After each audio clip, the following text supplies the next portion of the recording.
네, 안녕하세요. 조성우입니다.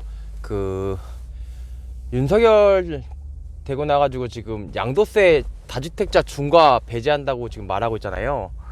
그러니까 뭐 다주택자 양도세 중과 배제하는 거는 뭐 이재명도 중과 배제한다고 하긴 했는데, 잘 보면 약간 모순되는 내용이 있어요. 무슨 내용이 모순되냐면, 분명히 그 다주택자 양도세 중과를 배제한다고 하면서 또 종부세도, 그 다주택자 같은 경우 종부세도 합산 배제해가지고 보유세도 깎아주겠다고 지금 얘기하거든요. 근데 생각해보면, 종부세를 깎아주면, 다시 말해서 다주택자야. 근데 두 채 갖고 있어도 한 채를 주택임대사업자 등록하면 이건 합산 배제라고 해서 종부세를 매기지 않겠대. 그러면 이 한 채를 양도세 중과를 배제한다고 해도 팔 이유가 전혀 없어져요. 그러니까 다시 말하면, 야, 너 빨리 팔아. 안 팔면 너 보유세 장난 아니야. 너 2주택자면 보유세 너 알지? 빨리 팔아. 라고 할 때, 아, 그래야 나 보유세가 너무 힘드니까 빨리 팔아야 돼. 근데 야, 나 양도세 중과 너무 무서운데 양도세 중과 좀 깎아줘. 그럼 빨리 팔게. 보유세 때문에 나도 팔고 싶어. 아, 그래? 그럼 양도세 중과 내가 한시적으로 1년 동안 배제해 줄 테니까 빨리 던져. 빨리 팔아. 이게 돼야 되는데, 양도세 중과를 배제해 준다고 하면서 또 종부세도 다주택자 합산 배제해 준다는 거예요.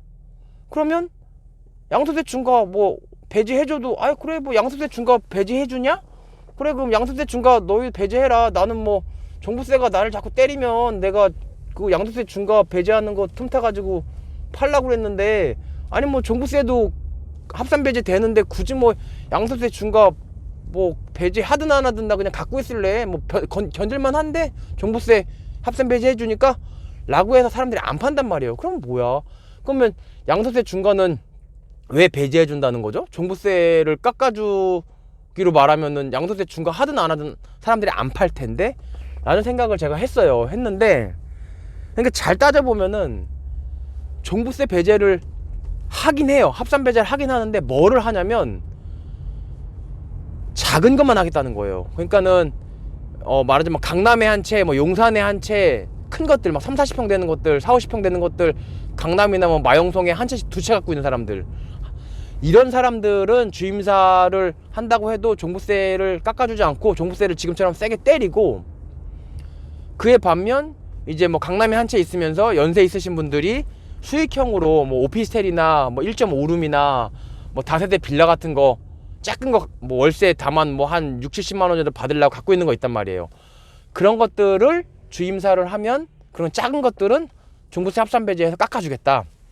그러니까 다시 말해서 아파트 좋은 거 똘똘한 두 채 갖고 있는 거는 종부세로 계속 조져가지고 팔게 만들고, 다만 양도세 때문에 막 못 판다고 하니까 그래 한시적으로 중과 배제 해줄게 라고 하는 거고, 한 채 똘똘하고 나머지 한 채 예컨대 뭐 1.5룸이나 그냥 노인들 수익형 요런 것들은 그래 주임사 등록해. 그러면 내가 종부세로 안 때릴게. 그러면 이 사람들은 양도세 합산 배제 하든 안 하든 안 팔겠죠. 양도세 중과를 하든 안 하든 이 사람들은 안 팔겠죠. 그러니까 결국은 지금 정책이 뭐냐면, 똘똘한 두 채 갖고 있는 사람들 팔게 만들겠다는 거예요. 똘똘한 두 채 갖고 있는 사람들, 똘똘한 한 채랑 똘똘하지 않은 한 채 갖고 있는 사람들은 그냥 냅두고, 안 팔아도 그냥 냅두고, 똘똘한 두 채 갖고 있는 사람들 팔겠다는 거예요. 근데 팔게 하겠다는 거예요, 한 채를. 근데 제가 이 얘기를 왜 하느냐, 이 얘기만 하려고 영상을 키진 않았어요. 좀 급해가지고 지금 제가 나름대로 급해가지고 켰는데, 이게 무슨 얘기냐면, 그러니까 똘똘한 두 채를 갖고 있는 사람이 팔아야 된단 말이에요. 지금 1년 동안 팔아야 돼. 팔면, 근데 나 용산에 한 채, 강남에 한 채 있었어. 근데 강남보다는 용산이 그래도 더 좀 나쁘니까 용산을 팔겠죠. 먼저 던지겠지. 똘똘한 한 채, 더 똘똘한 거 갖고 있을 거라. 둘 다 똘똘하지만 그래도 더 똘똘한 애 갖고 있을 거란 말이에요. 그럼 용산 걸 팔아. 그럼 용산 거 팔면은 애지가 나면은 뭐 현금이 뭐 20억 막 30억 들어온단 말이에요. 그러면 그 20억 30억이 어디로 가냔 말이에요. 그 20억 30억이 또 아파트랑 주택으로 갈까요? 그러면 취득세 또 8% 내야지. 2주택 또 12% 내야지. 3주택이면 12% 내야지. 근데 또 그러면 또 똘똘 그 비싼 거 갖고 어디 가겠냔 말이야. 한 20억 생겼어. 그거 어디 가냔 말이에요. 20억짜리 아파트는 못 사. 왜? 20억짜리 아파트 똘똘한 거 2개 갖고 있다가 한 개 파는 마당에, 있는 것도 파는 마당에 또 그걸 산다? 그 취득세 막 8%씩 내고? 그렇게 안 한단 말이에요. 그러면 그 20억이 어디 가냔 말이에요. 20억이 결국은 뭐 요즘 그래서 가끔 이제 부동산 손님들 중에 뭐 잔잔바리 그러는데, 잔잔바리가 뭐냐면 그 20억 가지고 작은 것들 뭐 그 주임사 넣어가지고 종부세 합산 배제되는 것들, 얘네들 뭐 오피스텔 뭐 역세권 빌라 이런 거 잔잔바리 자잘자잘한 애들을 여러 채 산다는 거예요. 그렇게 하거나, 근데 또 그거 막 여러 채 사서 매점 매석처럼 해버리면 나라에서 가만히 있을 리가 없죠. 그러면 그것도 이제 예컨대 뭐 종부세 합산 배제도 뭐 한 채만 해준다든지, 뭐 세 채 네 채 있는 사람들은 합산 배제 안 해서 또 종부세 과세한다든지 이럴 거란 말이에요. 그래서 잔잔바리 전략도 힘들어. 그럼 어떻게 하겠어요? 결국은 주택으로 못 가면 결국은 상가나 오피스나 수익형 부동산으로 흘러 들어간다는 거예요. 그 10억짜리가. 근데 들리는 말에 의하면은 지금 똘똘한 2채 중에 한 채 판다는 소위 강남 사모님들이 되게 많대요.